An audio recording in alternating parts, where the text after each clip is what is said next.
From the Department of Communication in Phillipsburg, this is a special edition of Inside Government with Cedric Peterson.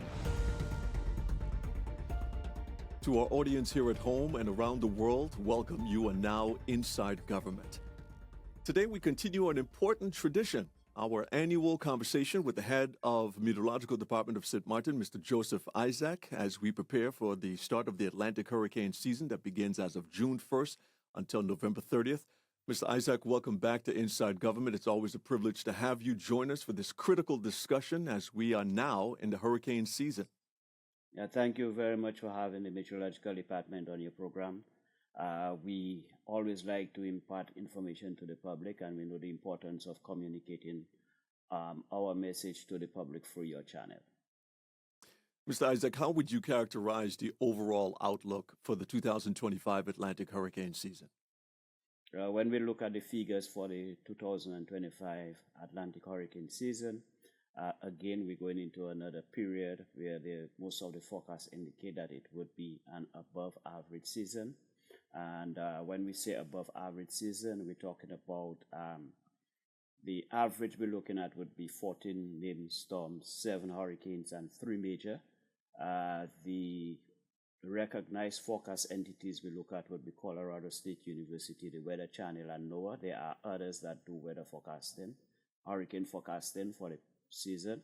But when we look at these 3 major ones, they are all going above the average of 14 named storms, 7 hurricanes, and 3 major hurricanes. We can discuss this data further as we go into the discussion.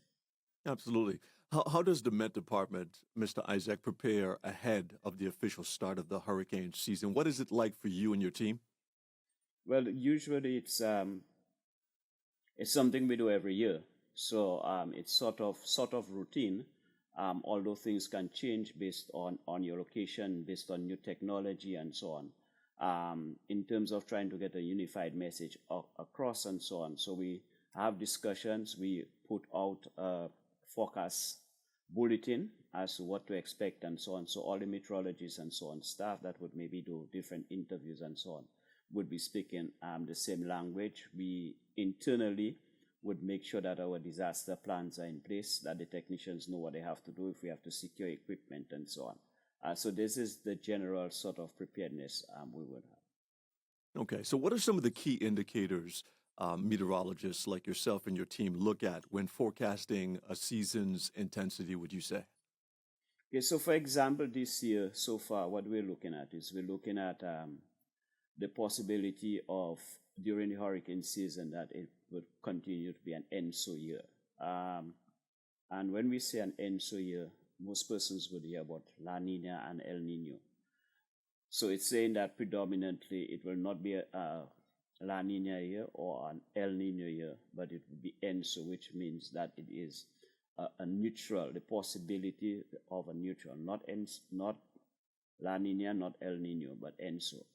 And sometimes when people hear ENSO, they feel that it is an ease up, but not necessarily, because you can see, as I said before, that the forecast is again above average. And if we had to go back and look at ENSO years, we will see that a lot of the ENSO years we had above average storms. Okay, so let's get into climatology and trends. How does climate change continue to influence the behavior and characteristics of the Atlantic hurricane season? When we talk about climate change and the climatological factors in terms of affecting the hurricane season, we look at things like sea surface temperature, and we have seen that the sea surface temperature have been increasing from year to year. What we're seeing this year compared to last year is that presently the sea surface temperatures in our area and also between the Africa and the Caribbean, they are not very warm compared to last year at this time, but it is expected to get warmer. So there's a possibility that we could be dealing with a later season, maybe not much activity for our region. I want to be specific for our region in terms of activity early in the season. There's another factor to that we also have to take into consideration, that when the tropical waves come off the African coast early in the season. They come off the African coast, and most of the activity is closer to the equator. And as we go along the season, then we have that sort of migration of tropical waves coming up more north into our area. Although the climatology will still tells you that most of the storms and so early in the season will form in the Gulf of Mexico, the Caribbean Sea, etc. You touched on the next question I wanted to ask, but specifically as it relates to the ocean temperatures, can you go into more detail as to how they or it plays a role in how they fuel or suppress storm development? Okay, so the warmer ocean temperatures you have generally provide a sort of energy for the storms. And we know that anything above 26 degrees Celsius would be a good environment for storm formation. And we also talk about depth, for not just 1 inch or 2 inches of water on the sea surface temperature being warm, but then to a significant depth so that you can get that sort of warmth for the mechanism of latent heat and the moisture and so on. So you have the formation of thunderstorm activity and so on. Right now, we have these temperatures close to the Caribbean area, but like I said, further out in the Atlantic between the Caribbean and the African coast, most of those temperatures right now are sort of cool, except for areas closer to the equator. Okay. Are there any significant trends or shifts that your department has observed in the timing or the frequency of storms over the last decade, would you say, when you look at trends? Because you do focus on a lot of data as meteorologists. What has your outlook been for that period of time? Well, it has varied significantly because, for example, to be consistent and what we're saying about the earlier part of the season, you find things happening closer to the equator and where the warm water is and so on. If you look at what happened last year, for example, we had Beryl very, very early in the season, but we have Beryl really affected the islands down south. So that is sort of consistent with the pattern of where things happen. In terms of the climatology and so on, it would have to be things like warmer sea surface temperatures. That would be the change from decades before to now. Okay. You touched on the El Nino, La Nina phenomenon a little bit, and you say the current status. Repeat once again for those that might just be tuning in. What is the status this year? If it's not either one of those, it's called? ENSO. ENSO. Yeah. So ENSO is So basically an yes. average between both. It's not cannot be considered La Nina year or an El Nino year. Okay, but yet at the same time, still predicted to be high activity. Yes, because what happens is that in an El Nino year, we tend to have suppressed Atlantic activity. So El Nino years are better for us. Okay. La Nina tends to enhance activity, and that has to do with upper level winds in the Pacific coming across our area and cutting up the top of systems as they develop. Right. But what we're saying is that neutral years still contribute activity to very strong hurricane seasons, because you still have warm sea surface temperature, you have low vertical wind shear, favorable African easterly waves, and high mid-level moisture. Once those things are present, you will still have that sort of activity, and in ENSO years, you will still have those things present. One of the things that I would want to touch on briefly is the significance and the presence of Sahara dust intrusion. And that's one of the things that the models have not been picking up very well, and that can also influence the formation of hurricanes and storms. What you find happening is if you have a lot of haze in the area, it would reduce the possibility of storm formation. Also, you could look at it that way, that if you have haze in the area, a possible formation of a storm that maybe would get to category 5 would maybe only get to category 3. Now, that is significant for two things. The models do not predict the amount of haze properly, that would be coming off the African coast. And because it has not been a phenomenon that have been studied for a long period of time, in terms of the effect it would have on the forecast, it's not well known. So that is something that we always still grappling with. Okay. Let's get into the topic of tropical storms and hurricanes. Could you walk us through the classification system for tropical depression to major hurricane? I know this is basic fundamental information, but as you know, repetition is the mother of retention. It's something that we should never take for granted. So walk us through that, the classification system from tropical depression to major hurricane, and how this process goes. Okay, so what we have is, like we say, generally we have the tropical waves coming up the African coast. Tropical waves are generally the starting point. There are other things that you could have general pop-ups and so on, but a tropical wave is just an area of elongated low pressure. And then from there, if it keeps its identity with thunderstorm activity, clouds and so associated with it, then it goes to a depression once it can keep that identity for 24 hours. And then from a depression, we go into a tropical storm. And from tropical storm, we go to a hurricane, category 1 to 5, with from category 3 to 5 being major hurricanes. One of the things that we always, and I want to emphasize, is the category of its system is only based on winds. And when we do watches and warnings and so on, we are doing those things based on winds.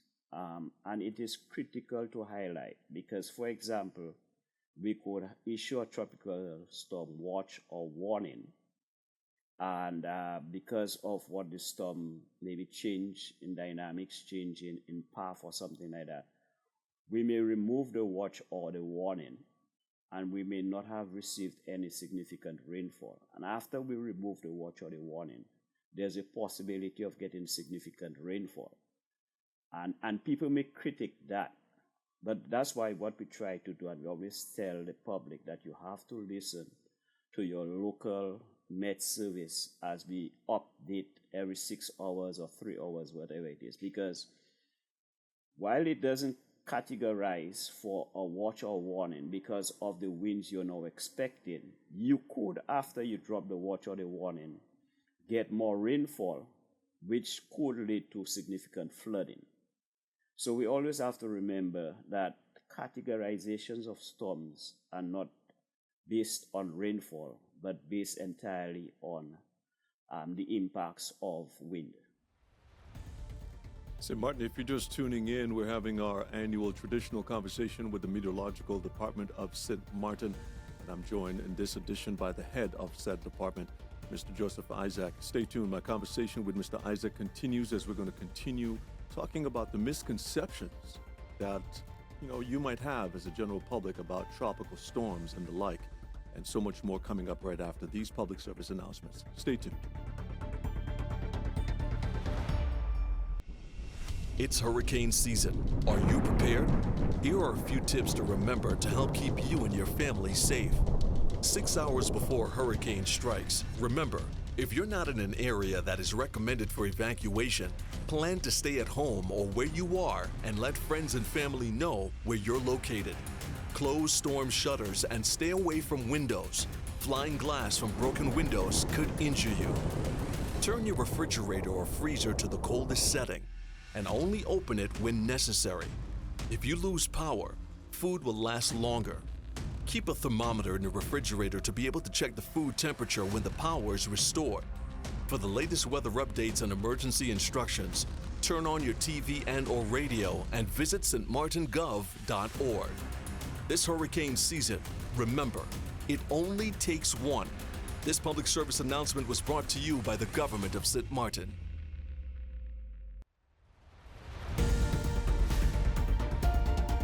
St. Martin, if you're tuning in, and our audience around the world, if you're just joining us, thank you so much for joining us for Inside Government. And we're having a conversation with the Meteorological Department of St. Martin as we are now in the 2025 Atlantic hurricane season. And of course, it's about your safety and getting you the right information that you need to make sure that you're prepared for this hurricane season. Mr. Isaac, we left off talking on the topics of tropical storms and hurricanes and the various forms that they take before reaching to its peak at level hurricane. What are some common misconceptions, would you say, about tropical storms that the public should be aware of?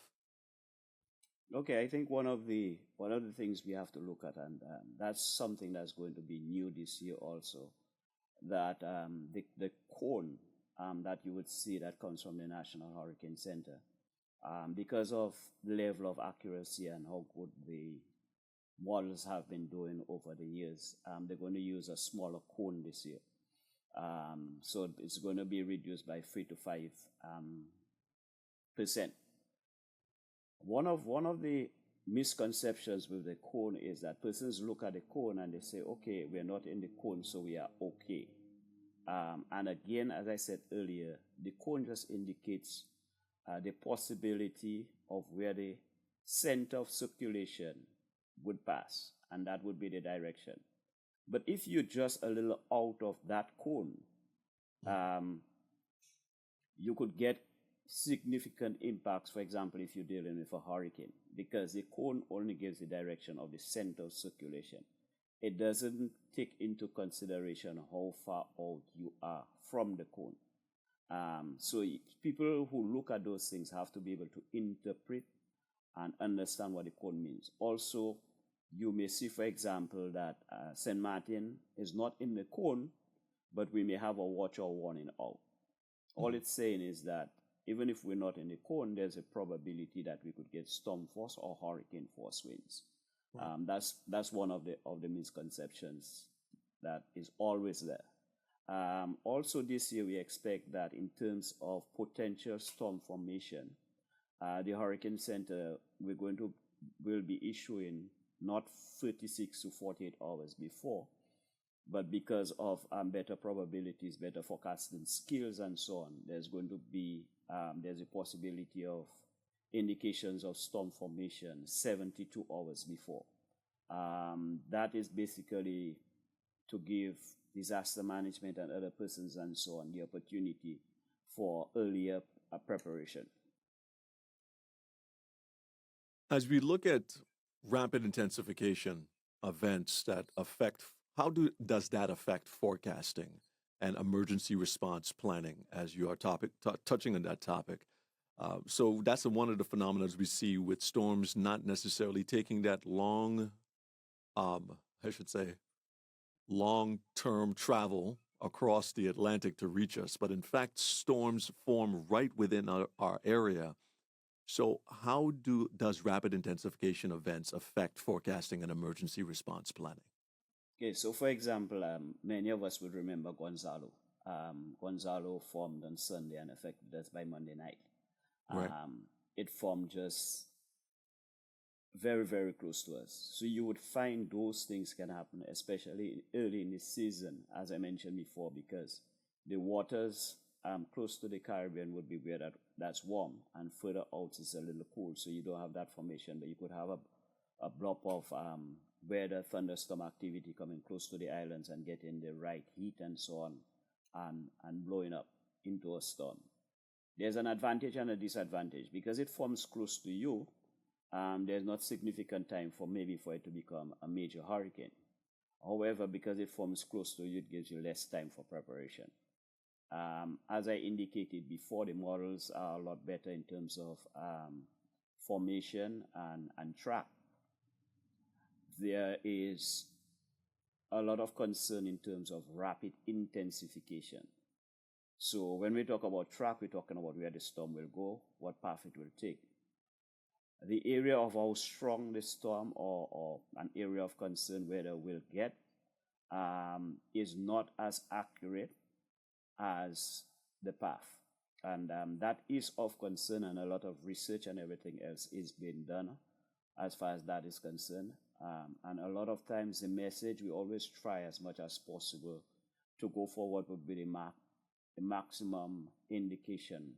So even if we may be dealing with a storm, you may hear us put out a hurricane watch or hurricane warning because we expect it to get there.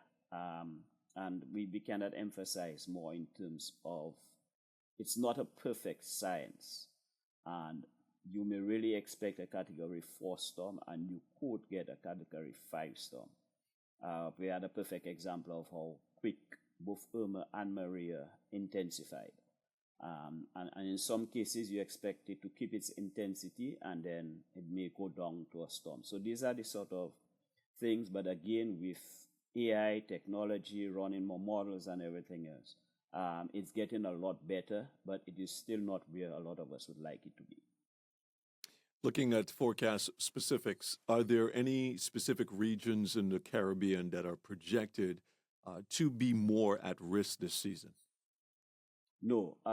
In terms of the climatology, we're still looking at that movement that more south would get the earlier tropical waves and so on. And then as we move the ITCZ and so on, move up more south, then we start getting our region and so on will get more impacted. So it's that sort of balance.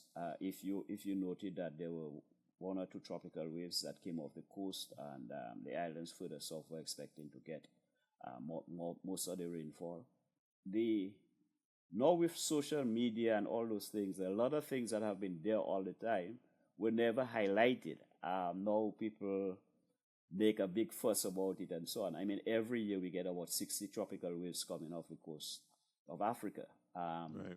Now you hear a lot about the first tropical wave. There's nothing new or strange about that. That's the norm we have been living with forever. And if you have to make an issue about each tropical wave, then you might find yourself saying tropical wave number 39, tropical wave number 42. So it's just one of the things in terms of tropical waves. Similar to the hurricane names. Hurricane names are there for 6 years. So the hurricane names we're using now would be the same hurricane names that we use 6 years from now. However, sometimes you hear persons not in the media, but social people with social media and so on, platforms and whatever, they would tell you that, the hurricane names are out, and they're sharing it. But the names are there for 5-6 years. So and the names don't change unless we retire a name. Preparedness and public awareness, Mr. Isaac, what role does the Met Department play in public preparedness and early warning systems, would you say? A lot. What we're doing now, for example, we try to speak to all the media houses to make sure that everyone is covered. We have our Facebook page, and our Facebook page is usually a number of persons go get information on our Facebook page. We try to decom Facebook page so that we can reach a lot more persons.